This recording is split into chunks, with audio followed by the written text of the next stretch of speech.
बिस्मिल्लाहिर्रहमानिर्रहीम अस्सलाम वालेकुम नाज़रीन, मैं हूँ एमएसजे और मेरे साथ मौजूद हैं एस्ट्रोलॉजर, वास्तु कंसल्टेंट अमजद मलिक साहब। सर कैसे हैं आप, ठीक हैं? अल्हम्दुलिल्लाह जी, मैं ठीक हूँ, आप खैरियत से हैं?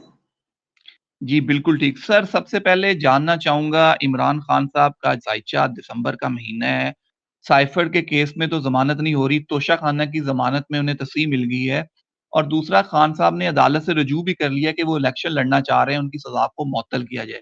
किस तरह देखते हैं आगे आने वाले दिनों? देखिए मैंने इससे पहले भी कई बार एक चीज़ की प्रेडिक्शन की है, जो मैंने बताया था कि ये नवंबर-दिसंबर का जो महीना आ रहा है, ये इसमें कुछ ट्रांज़िट ऐसी हुई हैं प्लैनेट्स की जिसमें खान साहब को रिलीफ़ मिलना शुरू होगा। इसकी डेट जो बन रही है वो 14 दिसंबर बन रही है। 14 दिसंबर से ऑनवर्ड जो है ना आहिस्ता-आहिस्ता खान साहब हैं तो ज़ायचे में चीज़ों को रिलीफ़ मिल रहा है।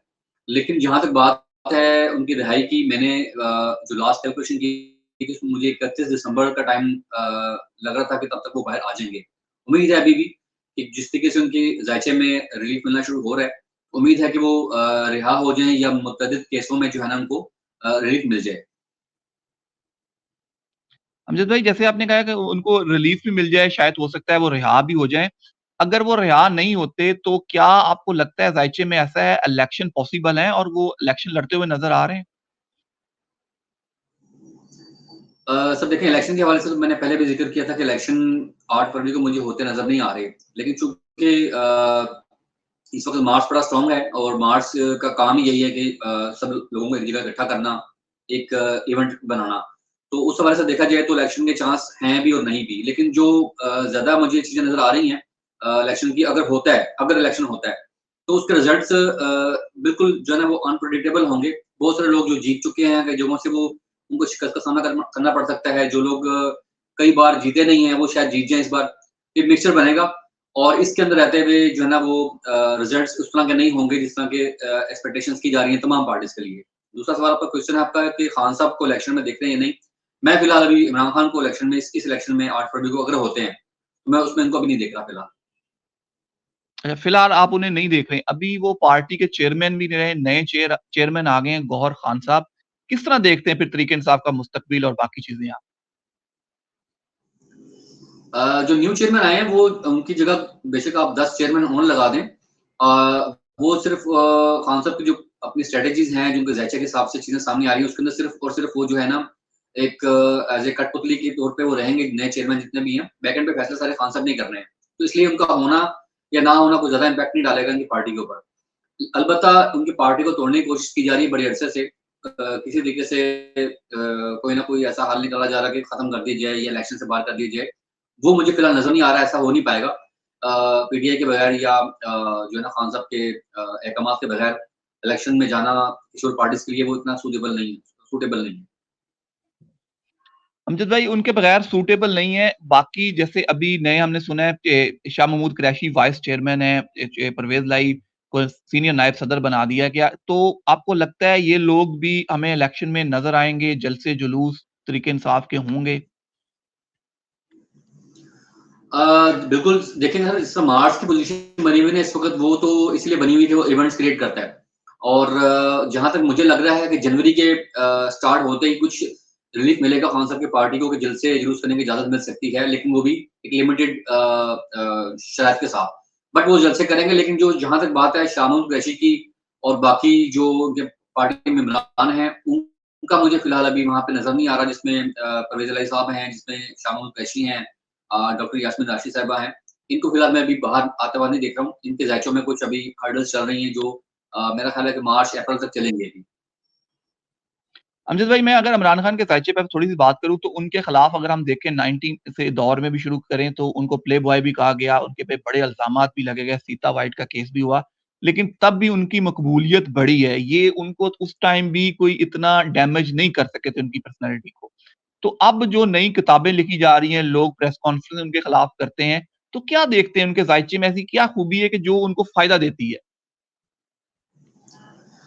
सर देखिए, कायद-ए-आज़म के बाद पाकिस्तान में जो सबसे स्ट्रॉन्ग ज़ायचा मैंने देखा है किसी सियासतदान का, तो वो खान साहब का देखा है।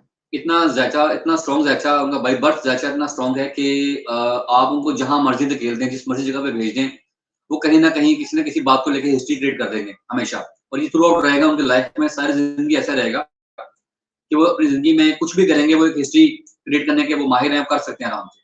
जहाँ तक बात है कैरेक्टर असैसिनेशन की, मैंने इसकी प्रेडिक्शन को 3-4 माह पहले कर दी थी कि कैरेक्टर असैसिनेशन बढ़ जाएगी नवंबर-दिसंबर में, उस पूरी दुनिया देख रही है इस वक़्त।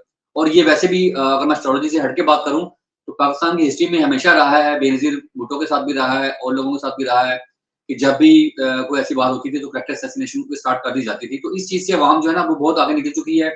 हाइब्रिड दौर है इस वक़्त। अब वही 90s के या 80s के जो टेक्निक तरीके हैं अगर आज़माए जाएँगे हमारी सियासत के ऊपर, तो मेरा नहीं ख्याल वो काम करेंगे। और दूसरी चीज़ ये है जो ज़ायचा है खान साहब का, उसके अंदर अभी मैंने एक प्रेडिक्शन की थी कि खान साहब के पास टोटल 11 पत्ते हैं जिसमें से उन्होंने एक पत्ता खेल दिया अपना चेयरमैन जो उन्होंने अपने मुंतखब किया है। 10 पत्ते अभी बाकी हैं जिनमें से एक पत्ता जो मैं आपको ये ब्रेकिंग न्यूज़ दे रहा हूँ, प्रेडिक्शन के हवाले से कि एक पत्ता वो ऐसा खेलेंगे आने वाले टाइम में अगर अगर उनको लगेगा कि उनके घेरा ज़्यादा तंग किया जा रहा है और उनको कोई रास्ता नहीं दिया जा रहा, तो वो पता खेल सकते हैं अरशद शरीफ मर्डर का। उनके पास खान साहब के पास उसके बड़े सॉलिड सबूत मौजूद हो सकते हैं, यकीनन होंगे और वो पता खेल सकते हैं आने वाले टाइम में। उन 10 पत्तों में से एक पत्ता ये भी हो सकता है।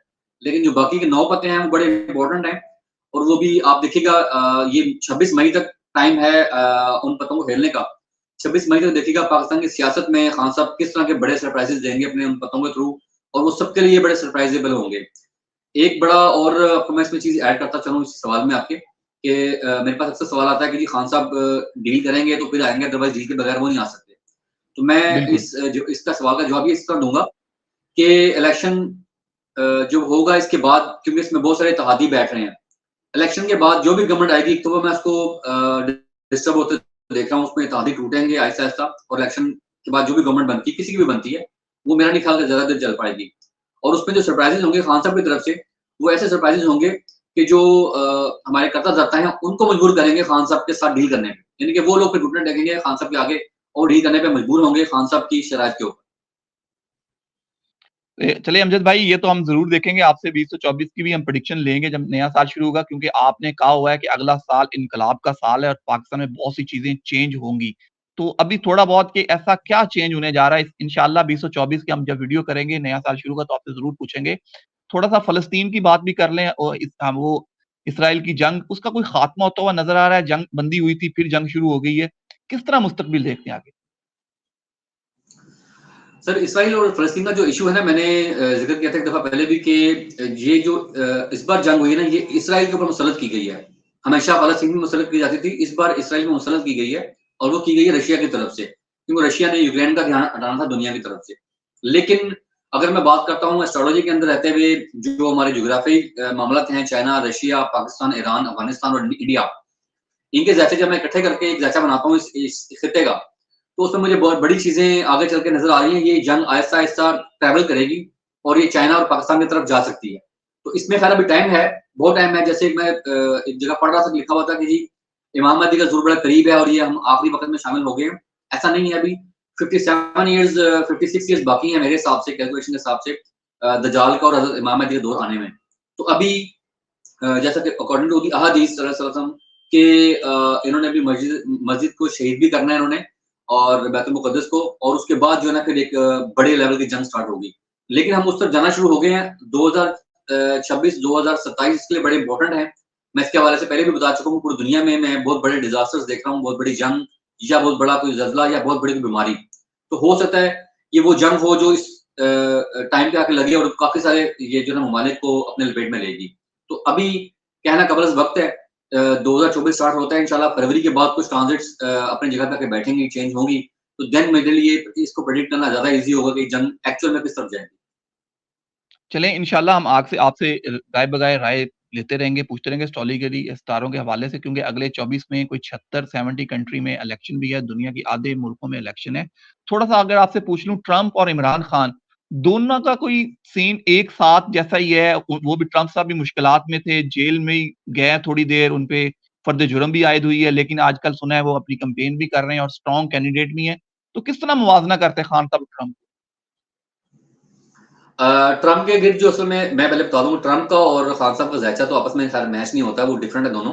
लेकिन जो ट्रम्प साहब का जो ज़ायचा है उसमें बेसिकली उसके पीछे जो भी वजूहत बनी हैं उनको घेरने के लिए, वो और खान साहब के पीछे वजह सिर्फ एक ही है, वो है रशिया। खान साहब ने भी जब रशिया का विज़िट करके वापस आए थे तो उसके बाद उनकी हुकूमत लपेट दी गई थी। यही सारा जो सिलसिला चल रहा है ट्रम्प के साथ भी है कि ट्रम्प के जो बैकएंड पे इस वक़्त सपोर्ट है वो रशिया की है और उसकी वजह से इनको कोशिश की गई थी कि इनको उतार दिया जाए ताकि रशिया अपना जो है ना वो काम ना कर सके। बट अल्टीमेटली रशिया का और पुतिन का ज़ायचा इतना स्ट्रॉन्ग है इस वक़्त कि आप देखिएगा आने वाले 4 से 5 सालों में अमेरिका की जो हालात होने वाले हैं, उसके मतलब जो ताकत का जो एक लेवल है या जो बैलेंस है वो थोड़ा-सा हटेगा वहाँ से। तो मेरा नहीं ख्याल कि ट्रम्प को भी कोई इतनी बड़ी दिक्कत आएगी। हो सकता है इलेक्शन में बहुत बड़ा सरप्राइज़ दे ट्रम्प भी कि वो इलेक्शन जीत जाएँ अमेरिका का। इंशाल्लाह अमजद भाई आपसे राय भी लेते रहेंगे। इंशाल्लाह एक हम आपसे पूरी वीडियो करेंगे। वास्तु एक्सपर्ट हैं आप पाकिस्तान में, कि पाकिस्तान के ज़ायचे के हिसाब से कि वास्तु की पोज़ीशन हमारी क्या होनी चाहिए? क्या वास्तु के हिसाब से इस्लामाबाद हमारा दारुल ख़िलाफ़ा ठीक है या कराची ठीक था?